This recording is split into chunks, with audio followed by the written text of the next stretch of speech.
നടൻ വിനായകൻ എന്ത് ചെയ്താലും വാർത്തയാകും. അദ്ദേഹം നല്ല അഭിനേതാവാണ്. രജനീകാന്തിനൊപ്പം ജയിലറിൽ അഭിനയിച്ച മികവ് കാട്ടി. അതുപോലെ തെക്ക് വടക്ക് സിനിമയിൽ സുരാജ് വെഞ്ഞാറമൂടും വിനായകനും ചെയ്ത വേഷങ്ങൾ പരക്കെ പ്രശംസ പിടിച്ചുപറ്റി. ഏത് ചെറിയ വേഷം കൊടുത്താലും നന്നായി അഭിനയിക്കുന്ന നല്ല കഴിവുള്ള മിടുക്കനായ നടനാണ് വിനായകനെന്ന് ഇതിനകം തെളിയിച്ചു കഴിഞ്ഞു. പക്ഷേ അദ്ദേഹത്തിൻ്റെ ചില നടപടികൾ, വ്യക്തി ജീവിതത്തിൽ ഉണ്ടാകുന്ന ചില പ്രശ്നങ്ങൾ വലിയ വാർത്തയാകും, വൈറൽ വാർത്തയാകും. അദ്ദേഹം വിമർശനം സ്വയം ഇരന്നു വാങ്ങുകയും ചെയ്യും. അതായത് അടി ഇരന്നു വാങ്ങുന്ന പോലെ ഇരന്നു വാങ്ങുകയും ചെയ്യും. പല വീഡിയോകളും ഒരു കടയിൽ പോയി നിന്ന് ചീത്ത വിളിക്കുന്ന വീഡിയോ വന്നിട്ടുണ്ട്. അതുപോലെ ഇദ്ദേഹം പലപ്പോഴും തന്നെ ആൾക്കാരെ വെറുപ്പിച്ചുകൊണ്ടുള്ള സംഭവങ്ങൾ, ഒന്ന് മദ്യപിച്ച് ലക്കുകെട്ട് നടക്കുന്ന വീഡിയോകൾ, മദ്യപിച്ച് ലഹരിക്കടിമയായി നടക്കുന്ന വീഡിയോകൾ, അതുപോലെ തന്നെ ആൾക്കാരെ പൂര തെറി പറയുന്ന വീഡിയോകൾ, അതുപോലെ പോലീസിനോടും സൈനികരോടുമൊക്കെ കയർക്കുന്ന ദൃശ്യങ്ങൾ, ഇതൊക്കെ നിരവധി തവണ ആവർത്തിക്കപ്പെട്ടിട്ടുണ്ട്. അന്നൊക്കെ തന്നെ അത് വലിയ വാർത്തയായി മാറുകയും ചെയ്തിട്ടുണ്ട്.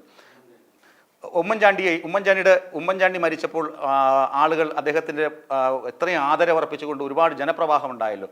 അപ്പോൾ വിനായകൻ പറഞ്ഞ ഒരു മറുപടി ഉണ്ട്, ചത്തവൻ ചത്തു, ആ തരത്തിലൊരു പ്രയോഗം നടത്തിയിരുന്നു. അതൊക്കെ വലിയ വിമർശനങ്ങൾ ഏറ്റുവാങ്ങിയ സംഭവങ്ങളാണ്. അതുപോലെ തന്നെ ഹൈദരാബാദ് രാജീവ് ഗാന്ധി വിമാനത്താവളത്തിൽ വെച്ച് മദ്യപിച്ച് ലക്കുകെട്ട് യാത്രക്കാരെ ശല്യം ചെയ്തതിന് CISF തടഞ്ഞു വെക്കുകയും പിന്നീട് തെലങ്കാന പോലീസിനെ കൈമാറുകയും ചെയ്ത സംഭവം വരെ ഉണ്ടായിട്ടുണ്ട്. ഞാനിത് പറഞ്ഞു വന്നത്, വിനായകൻ എന്ത് ചെയ്താലും വാർത്തയാകും എന്നാണ്. നല്ല നടനൊക്കെ തന്നെയാണ്. പക്ഷേ ഇമാതിരി കയ്യിലിരിപ്പ് കൊണ്ട്, കുരുത്തക്കേടുകൾ കൊണ്ട് എപ്പോഴും കുപ്രസിദ്ധി നേടുന്ന വ്യക്തി കൂടിയാണ് വിനായകൻ എന്നാണ്. കഴിഞ്ഞ ദിവസം ഇയാൾ ചെയ്തത്, ഇയാളുടെ സ്വന്തം ടെറസാണ്, ഫ്ലാറ്റാണ്, ടെറസാണ്, അതൊക്കെ ശരി തന്നെ. പക്ഷേ റോഡിലൂടെ പോകുന്ന നാട്ടുകാരെ തുണിപൊക്കി കാണിക്കുക എന്ന് പറയുന്നത് അത്ര നല്ല പരിപാടിയാണെന്ന് തോന്നുന്നില്ല. അദ്ദേഹം ഉടുമുണ്ട് അഴിച്ച് കാണിക്കുകയും പൂര തെറി പറയുകയും ചെയ്തു. ഇത് വേറൊരാൾ വീഡിയോ എടുത്ത് പോസ്റ്റ് ചെയ്യുകയാണ് ചെയ്തത്.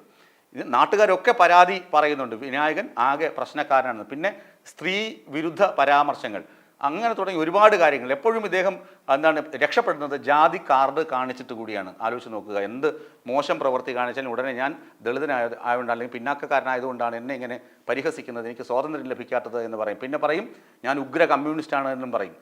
പാർട്ടി ഇലക്ഷൻ വരുമ്പോൾ ഞാൻ പ്രചരണത്തിന് പോകാറുണ്ടെന്നും വിനായകൻ പറയും. അങ്ങനെ ഒരു കമ്മ്യൂണിസ്റ്റ് കാർഡും ജാതി കാർഡും കാണിച്ച് പലപ്പോഴും വിനായകൻ പല അപകടസന്ധികളിൽ നിന്നും രക്ഷപ്പെടാറും ഉണ്ട്.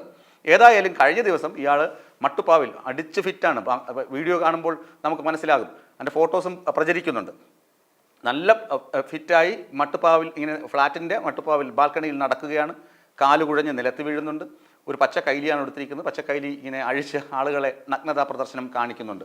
ഇത് തികഞ്ഞ മോശം ഒരു നടനിൽ നിന്ന് ഇത്രയും സ്വഭാവ വിശേഷമുള്ള, അതായത് വൈശിഷ്ട്യങ്ങളുള്ള കഥാപാത്രങ്ങളെ വെള്ളിത്തിരയിൽ അവതരിപ്പിച്ച് ഫലിപ്പിച്ച് കയ്യടി വാങ്ങിയ നടനാണ് വിനായകൻ. പക്ഷേ വിനായകൻ്റെ കയ്യിലിരിപ്പ് ഇങ്ങനെയുള്ള കുപ്രസിദ്ധിയിലേക്കും അദ്ദേഹത്തെ തള്ളിവിടുന്നുണ്ട്. പോലീസ് എന്ത് നടപടി സ്വീകരിക്കുമെന്ന് കാത്തിരുന്ന് കാണാം.